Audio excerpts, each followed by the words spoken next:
অঙ্গহানির মতো মারাত্মক আহত হয়ে এখনও বিছানায় আছেন, তাদের সবাইকে স্মরণ করে আজকের আমাদের জরুরি সংবাদ সম্মেলন শুরু করছি। আমি হাসান ইনাম, বৈষম্য বিরোধী ছাত্র আন্দোলনের সাধারণ সম্পাদক। আপনারা জানেন যে বৈষম্য বিরোধী ছাত্র আন্দোলনের নামে সারা দেশে নানা ধরনের অপকর্ম, চাঁদাবাজি সেটা অনেক দিন ধরেই হয়ে আসছে, কিন্তু সংগঠন বা ব্যানার হিসেবে আমরা কখনোই চাঁদাবাজি, যে কোনো ধরনের অপকর্ম কোনো কিছু আমরা বরদাস্ত করি না এবং করবও না। আমরা নতুন করে যখন কমিটির আমরা দায়িত্ব নিলাম, তখন আমরা দুর্নীতির বিরুদ্ধে জিরো টলারেন্স নীতি আমরা নিব, আমরা সেই ঘোষণা দিয়েছিলাম। আমরা একটি আর্থিক স্বচ্ছতা তদন্ত কমিটি গঠন করেছিলাম, কিন্তু তারপরেও আমরা দেখতে পাচ্ছি যে সারা দেশে পরাজিত শক্তির ইন্ধনে এবং বিভিন্ন রাজনৈতিক শক্তির ইন্ধনে এবং নামে বেনামে বৈষম্য বিরোধী ছাত্র আন্দোলনের এই ব্যানারকে কলুষিত করার জন্য একদল, তারা সবসময় এই ব্যানারকে কলুষিত করার জন্য মাধ্যম হিসাবে এই ব্যানারকে তারা ব্যবহার করছে। আমরা সেজন্য আজকে এই জরুরি সংবাদ সম্মেলন, আমাদের এই জরুরি সংবাদ সম্মেলনে বৈষম্য ছাত্র আন্দোলনের পরবর্তী পদক্ষেপ এবং একটা বড় ধরনের একটা পদক্ষেপ আমরা নিতে যাচ্ছি, সেই বিষয়ে এখন অ্যাড্রেস করবেন বৈষম্য বিরোধী ছাত্র আন্দোলনের সংগ্রামী সভাপতি রিফাত রশিদ। এখন কথা বলবেন বৈষম্য বিরোধী ছাত্র আন্দোলনের সভাপতি রিফাত রশিদ। আসসালামু আলাইকুম। শুরুতে আমি স্মরণ করতে যাচ্ছি আমাদের যে মাইলস্টোনে স্কুল অ্যান্ড কলেজে যে নির্মম মর্মান্তিক যে ঘটনা ঘটেছে, সেখানে অনেকে শহীদ হয়েছেন, আহতরা এখনও হসপিটালে। তাদেরকে স্মরণ করতে চাই জুলাই গণ অভ্যুত্থানের শহীদদের, আহতদেরকে। সেই সাথে স্মরণ করতে চাচ্ছি আমাদের এই ভূখণ্ড বিনির্মাণের এই যে জার্নি, এই যে যাত্রা, সেখানের ভিতরে যতগুলো আন্দোলন, যতগুলো সংগ্রাম রয়েছে, সেখান থেকে বললে 18, 90, 71, 47 কিংবা তারও পূর্ববর্তী সময়ের যতগুলো আন্দোলন সংগ্রাম রয়েছে, সবগুলোকেই আজকে সারা বাংলাদেশে গতকালকের ঘটনা এবং এর মাঝেও অনেকগুলো ঘটনায় আমরা দেখতে পেয়েছি। সেখানে বৈষম্য বিরোধী ছাত্র আন্দোলনের ব্যানারকে ব্যবহার করে নামে বেনামে অনেক ধরনের অপকাণ্ড করার চেষ্টা করা হয়েছে এবং হচ্ছে। এই সম্পর্কে আমরা যেদিন আত্মপ্রকাশ করেছিলাম, সেদিনই আমরা সতর্ক করেছিলাম যে এই ধরনের কোনো কিছুই বরদাস্ত করা হবে না।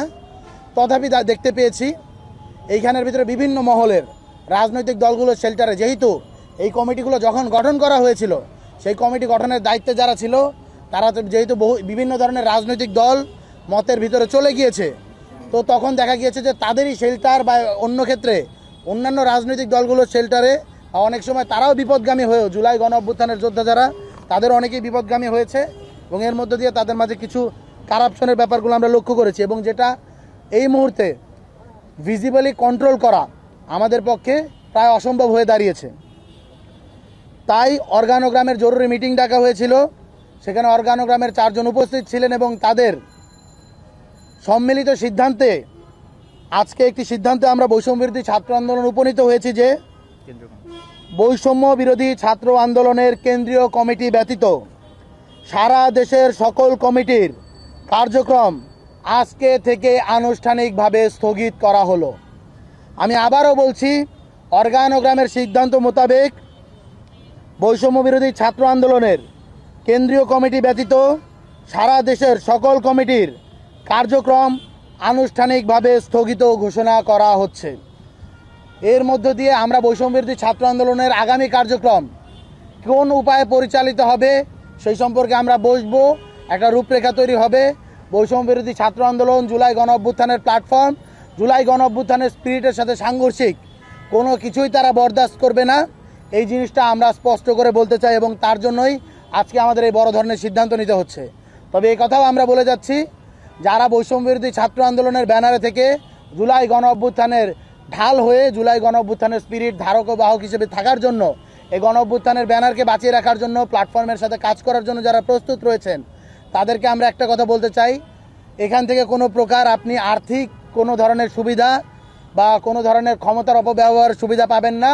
তথাপি যারা জুলাই স্পিরিটের সাথে লালন করে এই সংগঠনের সাথে থাকার জন্য আশা ব্যক্ত করছেন, অভিপ্রায় ব্যক্ত করছেন, আপনাদের সাথে আমরা যোগাযোগ করব। শিগগিরই আমাদের আগামীর যে সাংগঠনিক কার্যক্রম, সাংগঠনিক কাঠামো কোন উপায়ে পরিচালিত হবে, সেই উপায়ে আমরা পরবর্তীতে জানিয়ে দেব এবং এই নিয়ে আমরা আমাদের নতুন যেই কার্যক্রমগুলো সেটা হলো গিয়ে অ্যাজ আর্লি অ্যাজ পসিবল পরিচালনা করব। এবং আরও একটা জিনিস আমরা ক্লিয়ার করতে চাই, আইনশৃঙ্খলা বাহিনীকে আমরা আহ্বান করছি, সারা দেশে আজকের এই প্রেস কনফারেন্সের পর থেকে বৈষম্য বিরোধী ছাত্র আন্দোলনের ব্যানারকে ব্যবহার করে যারা যারা কোনো প্রকার অপকর্ম করার চেষ্টা করবে, আমরা এখান থেকে স্পষ্ট জানিয়ে দিতে চাই, আপনারা তাদের বিরুদ্ধে অ্যাকশন নিন। যদি কোনো প্রকার আমাদের হেল্প নেওয়ার প্রয়োজন হয়, আপনারা আমাদেরকেও জানাবেন। আমরাও আইনের প্রতি শ্রদ্ধাশীল থেকে আইনের প্রতি শ্রদ্ধাশীল থেকে আমরা আপনাদেরকে সার্বিক সহযোগিতা করার চেষ্টা করব। আপনাদেরকে আরও একবার আহ্বান করছি, আপনারা বৈষম্যবিরোধী ছাত্র আন্দোলন ব্যানারকে ব্যবহার করে আজকে থেকে কোনো প্রকার অপকর্ম করার সুযোগ নেই। যারা যারা এই ধরনের অপকর্ম করার চেষ্টা করবে, আপনারা তাদের বিরুদ্ধে আইনানুগ ব্যবস্থা নেবেন। এবং বৈষম্যবিরোধী ছাত্র আন্দোলনের কেন্দ্রীয় কমিটি ব্যতীত এই মুহূর্তে কোনো লিগ্যাল বডি বৈষম্যবিরোধী ছাত্র আন্দোলনের সাথে ফাংশন করতেছে না। এর পরবর্তী সিদ্ধান্ত না আসা পর্যন্ত আমাদের এই সিদ্ধান্ত বলবৎ থাকবে। আসসালামু আলাইকুম, ইনকিলাব জিন্দাবাদ। সবাইকে ধন্যবাদ। এখন মনে করেনি যে এইরকম একটা ঘটনার পরে আপনাদের প্রতি যে জনগণের যে আস্থাটা ছিল, এখন আসলে আপনারা দৃশ্যমান সেই বিষয়টা নিয়ে আরো কিছু বলবেন কিনা, যে আর কি পদক্ষেপ আপনারা নেবেন? দেখো, বড় যেই জিনিসটা হলো গিয়ে মানুষ কি যখন কারো বিরুদ্ধে অভিযোগ আসে, তারা সেই জিনিসটাকে ঘোরায়, তাদেরকে হলো গিয়া উদর পিণ্ডি বুদর ঘাড়ে দেওয়ার চেষ্টা করে, অনেকে অন্যের কাঁধে বন্দুক রেখে খেলার চেষ্টা করে। আমরা দায় স্বীকার করেছি এবং দায় স্বীকার করে সারা বাংলাদেশের সমস্ত যেই এক্সিস্টিং সাংগঠনিক কার্যক্রম রয়েছে আমরা সেটা স্থগিত করে দিয়েছি। এর থেকে বড় কার্যক্রম মুভমেন্ট বাংলাদেশের ইতিহাসে কোনো প্ল্যাটফর্ম বা সংগঠন করেছে কিনা আমরা জানি না। এত বড় একটা প্ল্যাটফর্ম, যাদের সারা বাংলাদেশে ঘোষিত সাংগঠনিক নেতাকর্মীর সংখ্যা 20,000 এবং কর্মীর লিস্ট যদি করি সদস্য সংখ্যা প্রায় 1 লাখের বেশি, এত বড় একটা স্ট্রাকচারকে কেউ এইভাবে তাদের যে অপকর্মের দায় কোনো একটা স্বীকার করে প্রাথমিকভাবে তাদের কার্যক্রমকে স্থগিত করে দিয়েছে কিনা বাংলাদেশের ইতিহাসে এটি নজিরবিহীন। সো এত বড় একটা ঘটনা ঘটানোর পরেও আমরা আমাদের জায়গা থেকে দায় স্বীকার করে এত বড় একটা অ্যাকশন নেওয়ার পরও যদি আপনারা বলেন যে আর কোন ধরনের অ্যাকশন দেখতে চান, তাহলে আমরা বলবো যে আপনারা আমাদেরকে সাজেস্ট করেন আর কোন কোন ধরনের অ্যাকশন নেওয়া যায়, আমরা সেটাও বিচারাধীন করব, আমরা বিবেচনা নিব। একটা মিনিট ভাইয়ের প্রশ্ন দিয়ে জাস্ট আমি একটু অ্যাড করি। আমরা জনগণের রাস্তা ফিরে আনার জন্য কি করব সেটার মুখে বলতে চাই না, আপনারাই দেখবেন যে আমরা পরবর্তী কার্যক্রম কি করি। শহীদ আহত পরিবার গণ অভ্যুত্থানের ভ্যানগার্ড হয়ে আমরা যেই সমস্ত কাজ করব, সেই কাজের মধ্য দিয়ে জনগণের রাস্তা ফিরে আসবে সেই বিষয়ে আমরা প্রতিশ্রুতিবদ্ধ। তবে আমরা মুখে বলতে চাই না, কারণ মুখে বলে রাজনৈতিক দলগুলো মুখে বলে যাব কিন্তু কাজে পরিণত করব না। আমরা সেরকম কোনো, এখানে যারা বসে আছে আমরা সেরকম কেউ না। আমরা আপনাদেরকে সাথে চাই, সারা দেশবাসীকে সাথে চাই। জুলাইতে যেরকম বৈষম্য বিরোধী ছাত্র আন্দোলন ছিল, এই নতুন জুলাইতে এসে আবারও সেরকম হবে। সেই মানে আমরা যেন সেটা করতে পারি, সেজন্য আপনাদের সবাইকে আমরা পাশে চাই। অনেকে বলছেন 24শে জুলাই অভ্যুত্থান হয়েছিল, সেই আন্দোলনে আপনারা নেতৃত্ব দিয়েছিলেন, আপনার ছাত্র আন্দোলন করে জেলাতে ঢাকাতে বেশ কিছু ঘটনা ঘটেছে। ঠিক এই মুহূর্তে আপনাদের কি কাজ এই সংগঠন রাখার?